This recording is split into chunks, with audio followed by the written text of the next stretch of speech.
ஔவையார் பாகம் 6 அத்தியாயம் 29.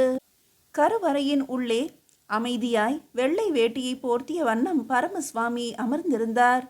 தென்னாடுடைய சிவனே போற்றி, எந்நாட்டவர்க்கும் இறைவா போற்றி என்று கருவறைக்குள் நுழைந்து மெல்ல அந்த சிவலிங்கத்தை தொட்டு அதன் மீது கையை வைத்தார் சக்கரவர்த்தி. வெகுநேரம் அந்த சிவலிங்கத்தை தொட்டபடியே நின்றிருந்தார். எல்லோரும் ஏதேனும் ஒரு இடம் நோக்கி போய்க் கொண்டிருக்கிறார்கள். நான் எங்கு போவேன் என் சிவனே? நான் எங்கு போவேன்? என்னை அடுத்தபடி எங்கு அழைப்பாய்? நான் எங்கே போவது? இனி அடுத்த கோயில் கட்டப்போவதா, அல்லது உனது பாதமே கதி என்று இருப்பதா? இங்கேயே உட்கார்ந்து உன்னை பூஜை செய்து கொண்டிருப்பதா, அல்லது இன்னொரு இடம் நோக்கி நகர்வதா? என் வாழ்க்கை முடிந்து விட்டதா, இல்லை இன்னும் தொடர்கிறதா? இத்தனை பெரிய விஷயம் செய்து எனக்கு இன்னும் நிம்மதி இல்லையே, இன்னும் மனம் நிலைக்கவில்லையே. எனக்கு பிரியமானவளும் உனக்கு அன்பானவளுமான பஞ்சவன் மாதேவியை இப்படி கந்தையாக்கி போட்டிருக்கிறாயே என் சிவனே, நான் என்ன பிழை செய்தேன்? என்ன பாவம் செய்தேன்? அது எப்போது போகும்? சக்கரவர்த்தி உடையார் கண்ணில் நீர் வழிந்தது. அவர் மெல்ல சிவனை தழுவிக்கொண்டு அழத் துவங்கினார். தென்னவன் மூவேந்த வேளார் மெல்ல உள்ளே எட்டி பார்த்தார். கருவறையை தாண்டி வந்தார். அவரையும் விட வயதில் மூத்தவன் என்ற முறையில் சக்கரவர்த்தியின் தோளில் கை வைத்தார். மெல்ல திசை திருப்பினார். கன்னங்களில் வழியும் நீரை துடைத்து விட்டார். அணைத்து கொண்டார். சக்கரவர்த்தி அவர்களே, இறைவன் வழி காட்டுவான். இந்த பூமியில் செயற்கரிய செயலை செய்த நீங்கள் எது கேட்டாலும் கிடைக்கும், எப்போது கேட்டாலும் கிடைக்கும். இறைவனும் உமக்கு இல்லை என்று மறுத்ததே இல்லை. வேறு எவராக இருப்பினும் அந்த விஷக்கல்லுக்கு பலியாகி இருப்பார்கள். பஞ்சவன் மாதேவி இன்னும் உயிரோடு இருக்கிறார் என்றால் அது உமக்கு இறைவன் கொடுத்த கொடை, உம்முடைய பிரார்த்தனைக்கு கிடைத்த பலன். நீர் கேட்டு ஒன்று இல்லை என்று இறைவன் மறுத்ததே இல்லை. அந்த துங்கபத்ரை நதியில் எதிரே இருந்த அத்தனை வீரர்களையும் கண்டு மிரளாமல் நதியில் இறங்கி போர் முனைக்கு போய் மிக பெரிய வெற்றியை சூடினீரே, அதுவும் இறைவன் அளித்த கொடை. கர்வம் மிக்க அந்தணர்களை காந்தலூர் சாலையில் அடித்தீரே, அது இறைவன் கொடுத்த கொடை. வழியே தடுத்த பாண்டிய தேசத்து அரசனை தண்டித்தீரே, அப்பொழுது உமது வெற்றியின் சிறப்பு விளங்கிவிட்டது. இறைவன் உம்மீது வைத்திருந்த கருணையும் புரிந்துவிட்டது. கங்கபாடியும் இரட்டைப்பாடியும் தடிகைப்பாடியும் குடமலை நாடும் உமக்கு பணிந்ததற்கு காரணம் உம்முடைய வீரம் மட்டுமல்ல, நம் படை வீரர்களின் சிறப்பு மட்டுமல்ல, இறைவன் உம்மை அதிக அளவு நேசிக்கிறான் என்றும் பொருள். உமக்கு இறைவன் கொடுத்த கொடை அற்புதமான மனைவிகள் மட்டுமல்ல, வாழ்வின் எல்லா இடத்திலும் துணை இருந்த பஞ்சவன் மாதேவியார் மட்டுமல்ல, உமக்கு இறைவன் கொடுத்த மிக பெரிய கொடை என்ன தெரியுமா? ராஜேந்திரன். இளம் வயதில் உம்முடைய துடிப்பையும் வீரத்தையும் நான் அருகே இருந்து கவனித்திருக்கிறேன். உத்தம சோழரால் அது சற்று மட்டுப்பட்டது. உத்தம சோழருக்கு ஆட்சியை கொடுக்க வேண்டிய நிர்பந்தத்தால் உம்முடைய பெருமை கொஞ்சம் மேகத்தில் மறைந்த நிலவு போல இருந்தது. மேகம் விலக விலக உம்முடைய அறிவொளி பிரகாசித்தது. ஆனால் சித்திரை மாதத்து நிலவு போன்று நிர்மலமான ஒரு வானத்தில் உம்முடைய மகன் பவனி வருகிறான். உம்முடைய புகழை அவன் மேலும் பரப்புவான். அவன் ஜாதகத்தை கணித்த குடந்தை ஜோசியர் என்றும் சொன்னார். ராஜேந்திரனுடைய மகன் இன்னும் சிறப்பாக ஆட்சி செய்வானாம். இந்த சோழ பரம்பரை தலைமுறை தலைமுறையாக அற்புதமாக ஆட்சி செய்து கொண்டு வருமாம். இன்னும் 7 தலைமுறைக்கு எந்த குறையும் வராது என்றார். 7 தலைமுறைக்கு பிறகு என்ன ஆகும் என்று கேட்டேன். அதை சொல்ல முடியாது என்று சொல்லிவிட்டார். உம்மோடு நான் வாழ்ந்திருக்கிறேன் என்பதை விட மிக பெரிய பெருமை எனக்கு ஏது உண்டு? நான் பூர்வ புண்ணியம் மிக்கவன். ஒரு நல்ல அரசனிடம், திறமையான நிர்வாகியிடம் நான் வேலை செய்திருக்கிறேன் என்ற நிறைவு எனக்கு எப்போதும் இருந்திருக்கிறது. சிவனிடம் என்ன கேட்டீர் என்று எனக்கு தெரியாது. ஆனால் ஒன்று தெரியும், நீர் என்ன கேட்டாலும் அது கிடைக்கும், எப்போது கேட்டாலும் கிடைக்கும். வெளியே வந்து வெளிச்சம் பட்டதும் சக்கரவர்த்தி முகம் தெளிந்தார். மிக்க நன்றி. எனக்கு உம்முடைய வார்த்தைகள் சந்தோஷம் அளித்தன. நீர் சொல்வது சரி. நான் என்ன கேட்டாலும் எப்போது கேட்டாலும் இறைவன் தருவார். எனக்கு அது புரிகிறது. சக்கரவர்த்தி உடையார் கைத்தட்ட மண்மேடு நோக்கி மெய்க்காவல் படை வீரர்களின் குதிரைகள் பாய்ந்து வந்தன. அரசரின் குதிரையும் அருகே வந்தது. அதில் அவர் தாவி ஏறிக்கொண்டார். அதிகம் ஆட்களை வரவழைக்க ஒரு சிறிய உபாயம் செய்ய போகிறேன். மூவேந்த வேளார் என்ன என்று புருவம் உயர்த்தினார். நேராக தளிச்சேரி பெண்களின் தலைக்கோழி ராஜராஜியிடம் போகிறேன். அவள் நாடகம் ஒன்று செய்து கொண்டிருக்கிறாளாம். அதை விரைவில் இங்கு அரங்கேற்றம் செய்ய போகிறேன். அந்த நாட்டிய நாடகம் இங்கே காண வருபவர்கள் வேலையும் செய்வார்கள் அல்லவா? 6 நாட்களில் இந்த மண்மேடு அப்புறப்படுத்தப்பட்டு விடும். முகம் முழுவதும் சிரிப்போடு சக்கரவர்த்தி சொல்ல தென்னவன் மூவேந்த வேளாரும் முகம் மலர்ந்தார். மெய்க்காவல் படை சூழ அரசரின் குதிரை மண் மேட்டுச் சரிவில் இறங்கி கோயிலை வலமாக சுற்றி கொண்டு கோயிலின் வடக்கு புறத்தில் உள்ள தளிச்சேரி பெண்டிரின் வீடு நோக்கி போயிற்று. மன்னர் வருகிறார் என்ற எக்காலம் அந்த பகுதியில் ஊதப்பட்டது. பகல் நேரம் தூங்கிக் கொண்டிருந்த பெண்கள் அடித்து புரண்டு எழுந்தார்கள். முகம் துடைத்து பொட்டிட்டு கொண்டு வாசலுக்கு வந்தார்கள். அதற்குள் குதிரைகள் ராஜராஜியின் வீட்டை சுற்றி கொண்டு நின்றன. ராஜராஜி துள்ளி எழுந்தாள். சக்கரவர்த்தியை காலில் விழுந்து வரவேற்றாள். சக்கரவர்த்தி அவளை தனியே அழைத்து கொண்டு போய் எவ்வளவு சீக்கிரம் நாட்டியத்தை அரங்கேற்ற முடியும் என்று கேட்க அவள் திகைத்தாள்.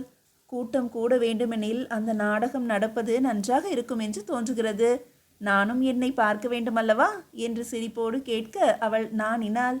விரைவில் செய்து தருவதாக ஒத்துக்கொண்டாள். நாட்டிய நாடகத்துக்கு நாள் குறிக்கப்பட்டது. பெரிய மரமேடை அமைக்கப்பட்டு மக்களுக்கு செவி வழியாக செய்திகள் போக, என்னது ராஜராஜேஸ்வர நாடகமா, நாட்டிய நாடகமா, சக்கரவர்த்தியின் சரித்திரத்தை பற்றியா, நான் பார்க்க வேண்டுமே. இப்போது முன்னிலும் அதிகமாக மக்கள் பேசிக்கொண்டு தஞ்சையை நோக்கி வர துவங்கினார்கள். தொண்டை நாட்டு அந்தணர்கள் உணவுக்கு மீண்டும் பரபரத்தார்கள். உப்பு குறைவாக இருக்கிறது என்று கடற்கரை பட்டினங்களுக்கு குதிரைகள் பறந்தன. மக்கள் குவிந்த 3 நாட்களில் அந்த மண் மேடு அகற்றப்பட்டு தொலைவில் கொண்டு போய் கொட்டப்பட்டது. தரை சுத்தமாக்கப்பட்டது. குடம் குடமாய் நீரூற்றி சுவர்கள் கழுவப்பட்டன. தேங்காய் நாராலும் பீர்க்கங்கருணையாலும் தேக்கப்பட்டு இடுக்கிலிருந்த மண் துகள்களும் நீக்கப்பட்டன. தட்சிண மேரு விடங்கரை செய்து முடித்துவிட்டேன் என்று உலோக சிற்பிகள் சொல்ல, சக்கரவர்த்தி அவர்கள் இடம் நோக்கி போய் அந்த சிறையை பார்த்து பரவசமானார். துணி மூடி பல்லக்கில் வைத்து தூக்கி வந்தார். கோயிலுக்குள் மிகச் சரியான இடத்தில் அதை குடியமர்த்தினார். பஞ்சவன் மாதேவி ஆணையிட்ட ஆடல் வல்லானும் உமா பிராட்டியாரும் கணபதியாரும் பதஞ்சலியும் அடுத்தடுத்தபடி தயாராயின. அவைகள் திறந்த நிலையில் ஊர்வலமாக எடுத்து வரப்பட்டு பொதுமக்கள் பார்வைக்கு வைக்கப்பட்டு பிறகு பஞ்சவன் மாதேவியின் எதிரில் நிறுத்தப்பட்டது.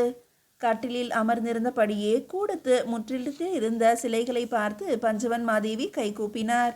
அருகே இருந்த சக்கரவர்த்தி உடையாரின் கைகளை பிடித்து கொண்டு மெல்ல எழுந்து நின்றார். எல்லோரும் ஆச்சரியத்தில் வாய் பிளந்தார்கள். என்னை இன்னும் அருகே அழைத்து போங்கள் என்று சொல்ல சக்கரவர்த்தி பஞ்சவன் மாதேவி இடுப்பில் கை சுற்றி மெல்ல நடந்து சிலைக்கருகே அழைத்து போனார். பஞ்சவன் மாதேவி முற்றத்தில் இறங்கி சூரிய ஒளி தன் மீது படும்படி நின்று உலோக சிலைகளை தடவி பார்த்தார். பிறகு மெல்ல திரும்பி தன் நிழலை பார்த்தார். என் தலையில் ஒரு முடி கூட இல்லையா என்று கேட்டார்.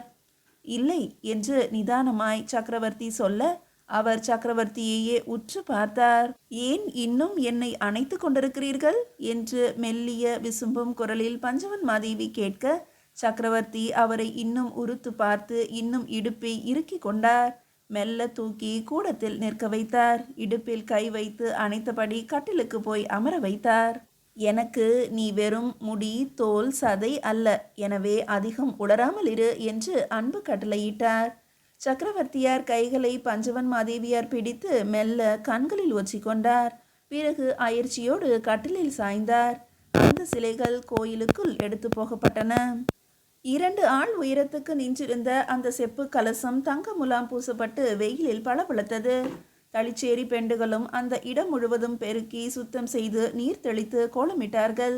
தென்னவன் மூவேந்த வேளாரும் அருண்மொழியும் பிரம்மராயரும் 2000 பல்லவரையரும் ஒன்று கூடி ஈசான சிவபண்டிதர் சொன்ன தேதியை மனதில் வாங்கி கொண்டார்கள். அரசரின் 25வது ஆட்சியாண்டின் 275ஆம் நாளில் கும்பாபிஷேகம் நடக்க வேண்டும் என்று நாள் குறிக்கப்பட்டது.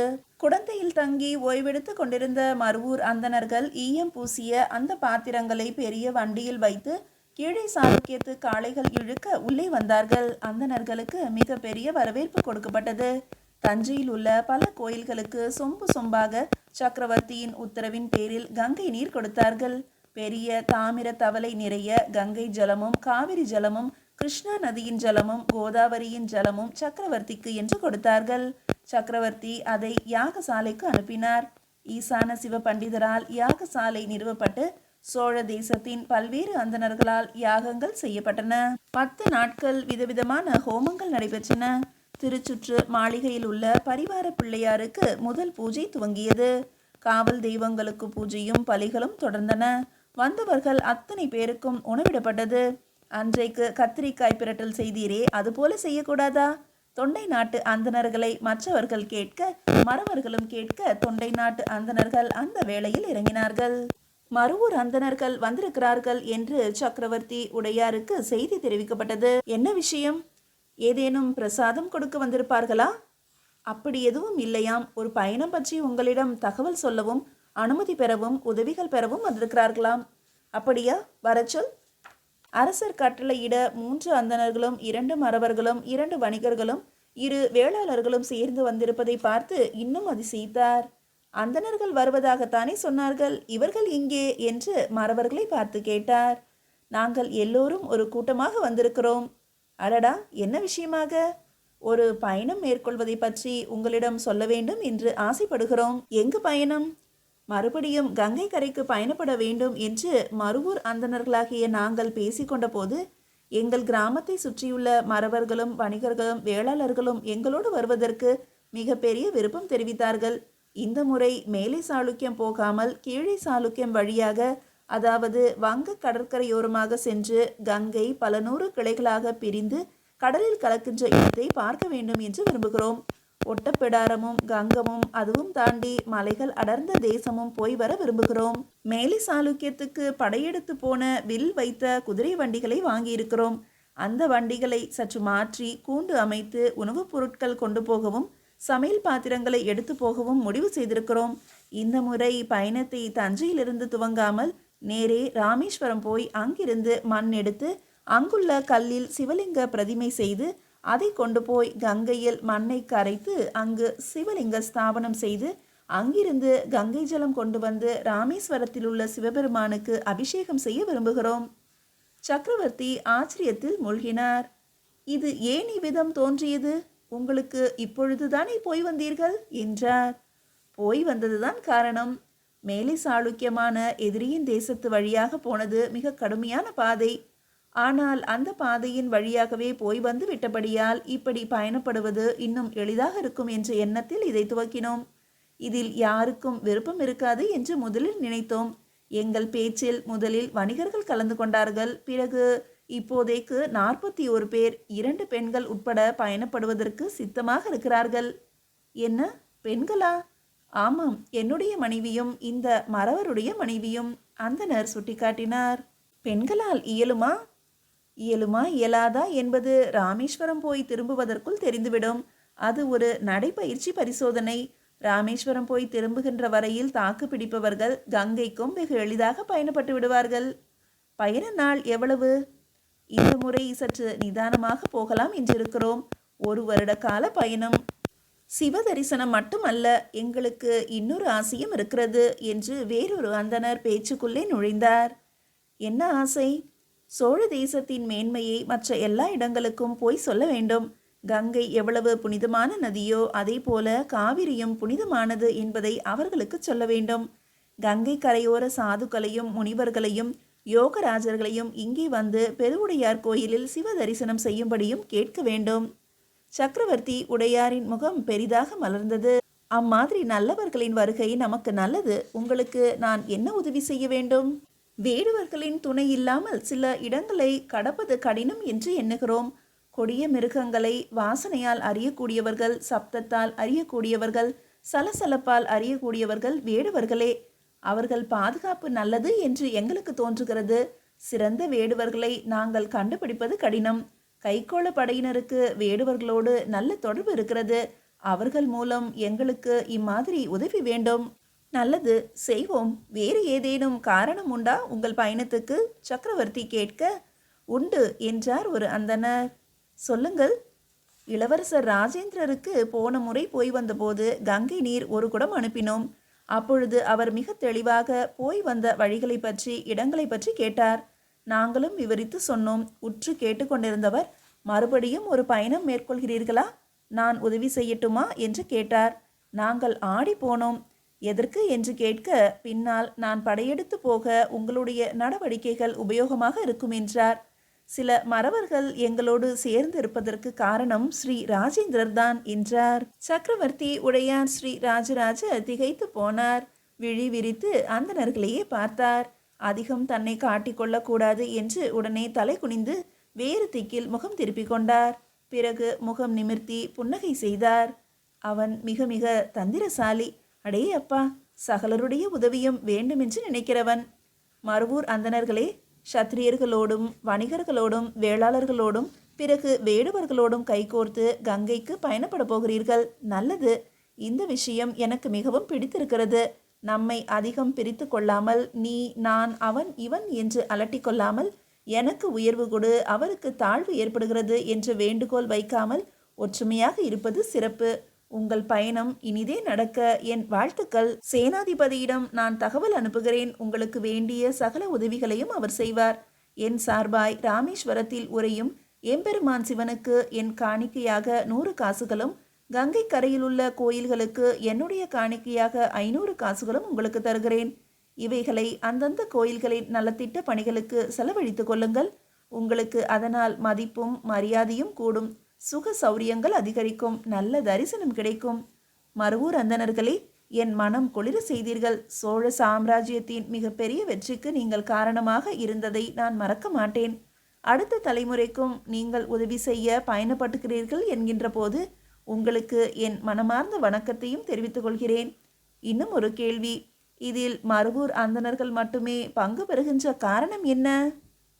நாங்கள் வைதிகர்கள் அல்ல, உருவ வழிபாடு செய்கின்ற சிவாச்சாரியார்களும் அல்ல. நாங்கள் அத்வைதிகள், இறைவனை மனதுக்குள் விசாரித்து அறிய முற்படுகிறவர்கள். இம்மாதிரி நீண்ட பயணங்கள் அத்வைத சிந்தனையை வளர்க்கும், தனிமையை பலப்படுத்தும். சற்றும் தயக்கமின்றி அவர்களிடமிருந்து பதில் வந்தது. வாழ்க வாழ்க என்று சக்கரவர்த்தி உரத்த குரலில் முழங்கினார். எழுந்து நின்று அவர்களை நோக்கி கை கூப்பினார். அந்தணர்கள் வலது கையை உயர்த்தி ஜெய விஜயி பவ என்று வாழ்த்தினார்கள். மறவர்கள் தலை குனிந்து வணங்கினார்கள். வணிகர்களும் வேளாளர்களும் குனிந்து நிலம் தொட்டார்கள். வாழ்க்கை என்ற பயணம் முடிவில்லாதது. அது தொடர்ந்து நடந்து கொண்டேதான் இருக்கும் என்று சக்கரவர்த்திக்கு தெரிந்தது. மீதியை அடுத்த அத்தியாயத்தில் காணலாம்.